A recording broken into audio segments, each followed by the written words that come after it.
नमस्कार दोस्तों, आप सबों का स्वागत है। बिहार बोर्ड मैट्रिक परीक्षा के लिए विज्ञान यानी फिजिक्स का प्रश्न बहुत ही महत्वपूर्ण प्रश्न लाए हैं जो लघु उत्तरीय है। बिल्कुल इसी तरह से आपको फिजिक्स में लघु उत्तरीय प्रश्न पूछे जाएंगे। तो चलते हैं प्रश्न की ओर। देखिए दोस्तों, पहला प्रश्न है आपका कि वास्तविक प्रतिबिंब क्या है।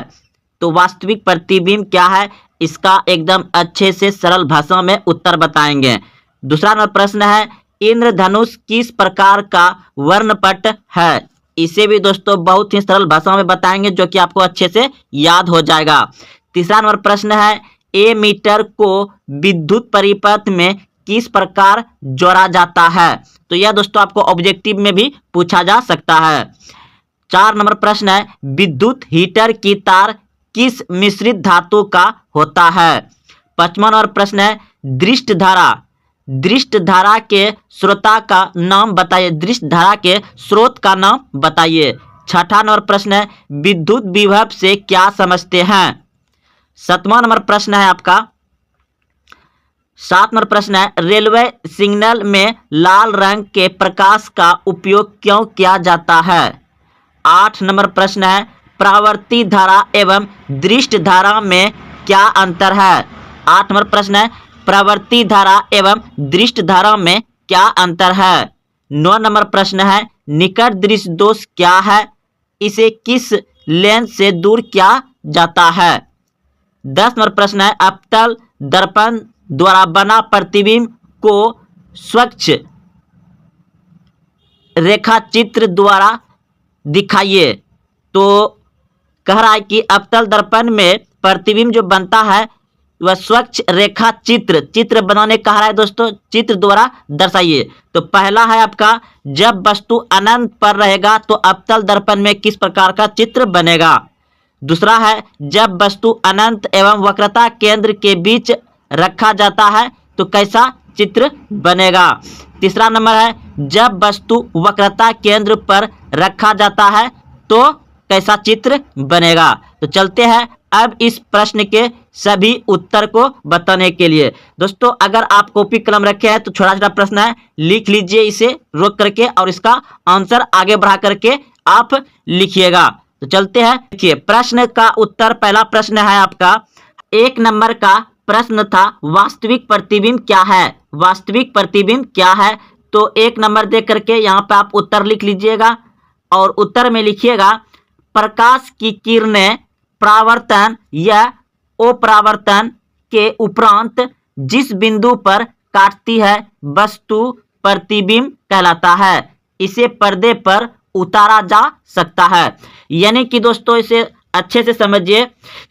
प्रश्न था वास्तविक प्रतिबिंब क्या है। वास्तविक प्रतिबिंब वह है जो प्रकाश की किरणें परावर्तन या अपरावर्तन, प्रकाश की किरणें परावर्तन या अपरावर्तन के उपरांत, अपरावर्तन के उपरांत जिस बिंदु पर काटती है, यानी प्रकाश की किरणें परावर्तन या अपरावर्तन के उपरांत जिस बिंदु पर काटती है वास्तविक प्रतिबिंब कहलाता है।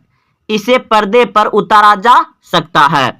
दूसरा नंबर प्रश्न है आपका, इंद्रधनुष किस प्रकार का वर्णपट है। तो प्राकृतिक है। इंद्रधनुष किस प्रकार का वर्णपट है, तो प्राकृतिक है।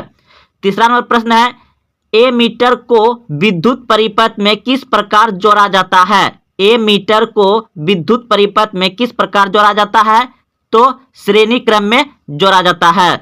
4 नंबर प्रश्न था, विद्युत हीटर की तार किस मिश्रित धातु का बना होता है। विद्युत हीटर की तार किस मिश्रित धातु का बना होता है, तो नाइक्रोम का बना होता है। नाइक्रोम का बना होता है। अगला प्रश्न है 5 नंबर, दृष्ट धारा के स्रोत का नाम लिखे। तो दृष्ट धारा के स्रोत होता है क्या, बैटरी। 5 नंबर का आंसर हो जाएगा बैटरी।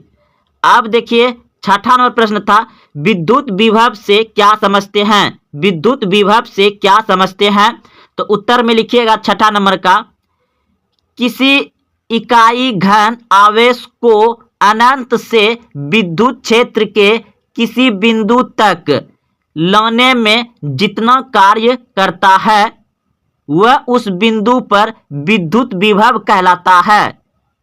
तो दोस्तों आप समझ गए होंगे, एक बार फिर से समझा देते हैं।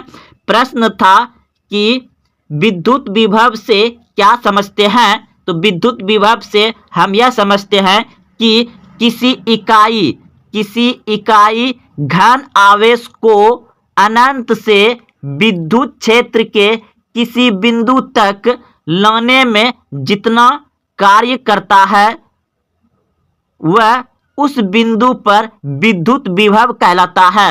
यानी कि किसी तार में हम कहीं दूर से कोई विद्युत इकाई घन को ला रहे हैं तो उस बिंदु को ही क्या कहते हैं, विद्युत विभव कहते हैं। अब देखिए सातवां नंबर प्रश्न है कि रेलवे सिग्नल में लाल रंग के प्रकाश का उपयोग क्यों किया जाता है। रेलवे सिग्नल में लाल रंग के प्रकाश का उपयोग क्यों किया जाता है, तो उत्तर में लिखिएगा रेलवे सिग्नल में लाल रंग का प्रकाश का उपयोग इसलिए किया जाता है कि लाल रंग का प्रकीर्णन यानी तरंगदैर्घ्य सर्वाधिक होता है। लाल रंग का जो है कि आपको इसका तरंगदैर्घ्य यानी प्रकीर्णन सबसे अधिक होता है। यह आपको दूर से ही दिखाई दे देता है, इसलिए इसका खतरे का निशान भी माना जाता है लाल रंग को, और सिग्नल में प्रयोग किया जाता है। अब अगला प्रश्न है आपका 8 नंबर प्रश्न है कि पर्यावर्ती धारा एवं दृष्ट धारा में क्या अंतर है। पर्यावर्ती धारा एवं दृष्ट धारा में क्या अंतर है, तो उत्तर में लिखेंगे, यहाँ पे प्रश्न है पर्यावर्ती धारा एवं दृष्ट धारा में निम्न अंतर है। उत्तर देकर के आप लिखिएगा पर्यावर्ती धारा एवं दृष्ट धारा में निम्न अंतर है। तो एक तरफ लिख दीजिएगा पर्यावर्ती धारा, दूसरा तरफ लिखिएगा दृष्ट धारा। तो पर्यावर्ती धारा में लिखिएगा 1 नंबर दे करके धारा का मान शून्य एवं उच्च मान के बीच बदलता रहता है। पर्यावर्ती धारा में क्या लिखेंगे 1 नंबर दे करके धारा का मान शून्य एवं उच्च मान के बीच बदलता रहता है। अब दृष्ट धारा में आ जाइएगा इस तरह से, और दृष्ट धारा में लिखिएगा दृष्ट धारा नियंत्रण प्रवाहित होती है। दृष्ट धारा क्या होता है, नियंत्रण प्रभावित होती रहती है। देखो दृष्ट धारा किसमें मिलता है आपको, जो सूखा सेल होता है, बैटरी होता है, उसमें तो घटवर नहीं होगा, उसमें जितना धारा उसमें धारा प्रवाहित होता है उतना होता ही रहेगा। अब देखिए दूसरा में लिखिएगा पर्यावर्ती धारा में कि धारा का मान एवं दिशा बदलता है। धारा का मान एवं दिशा बदलता है। और 2 नंबर देकर के लिखिएगा दृष्ट धारा में धारा का मान एवं दिशा नहीं बदलता है, 2 नंबर में। अब देखिए पर्यावर्ती में आएंगे और इसमें लिखेंगे इसे आसानी से दृष्ट धारा में बदला जा सकता है।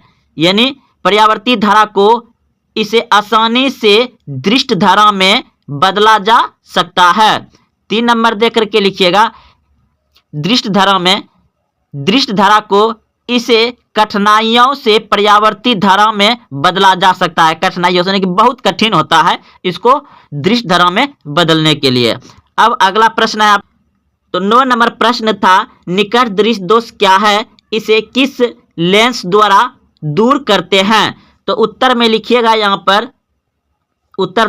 पर 9 नंबर का है कि दूर स्थित वस्तु को नहीं देख पाना ही निकट दृष्टि दोष है। इसे दूर करने हेतु अवतल लेंस का उपयोग करते हैं। अगला प्रश्न है आपका, देखिए अगला प्रश्न है अवतल दर्पण द्वारा बना प्रतिबिंब को स्वच्छ रेखा चित्र द्वारा दिखाइए।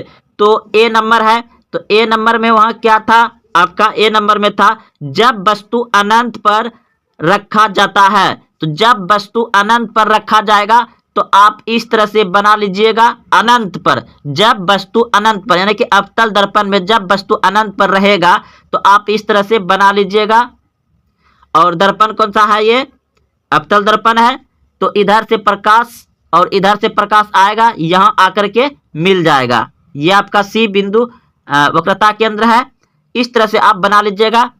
चलिए ए नंबर समझ गए। जब वस्तु अनंत पर रखा जाता है तो प्रतिबिंब कैसा बनता है, अवतल दर्पण में इस प्रकार का प्रतिबिंब बनता है। अब देखिए दूसरा है जब वस्तु अनंत एवं वक्रता केंद्र के बीच रखा जाता है, जब वस्तु अनंत एवं वक्रता केंद्र के बीच रखा जाता है तो ये हो गया आपका एम एन, एक दर्पण हो गया, बीच में पी यानी पोल हो गया, और फोकस और वक्रता केंद्र के बीच रखा जाता है वस्तु यहाँ, तो प्रतिबिंब कैसा बनेगा, यानी कि प्रतिबिंब कहाँ बनेगा, तो इस तरह से प्रतिबिंब बनता है। प्रश्न क्या था बी नंबर में, जब वस्तु अनंत एवं वक्रता केंद्र के बीच रखा जाता है तो इस तरह का प्रतिबिंब बनेगा। अगला प्रश्न है सी नंबर था, जब वस्तु वक्रता केंद्र पर रखा जाए, जब वस्तु वक्रता केंद्र पर रखा जाए। तो दोस्तों आप सभी पढ़े हैं, नहीं पढ़े हैं तो डिटेल से बता दिए हैं, आप कमेंट करिए, एक दिन फिर से आकर के बता देंगे। तो एम एन आपका दर्पण हुआ, पी पोल हुआ, और ये सी वक्रता केंद्र हुआ, और वस्तु को क्या कहा है, वक्रता केंद्र पर रखा जाए तो इस तरह से बनेगा। तो आप याद रखिए, जब वस्तु वक्रता केंद्र पर रखा जाता है तो कैसा प्रतिबिंब बनता है, तो इस प्रकार का प्रतिबिंब बनता है। तो दोस्तों आप कमेंट जरूर करें कैसा लगा, और हाँ अपने दोस्तों में शेयर करें, और अभी तक चैनल को सब्सक्राइब नहीं किया तो चैनल को सब्सक्राइब जरूर करें। जय हिंद, जय भारत।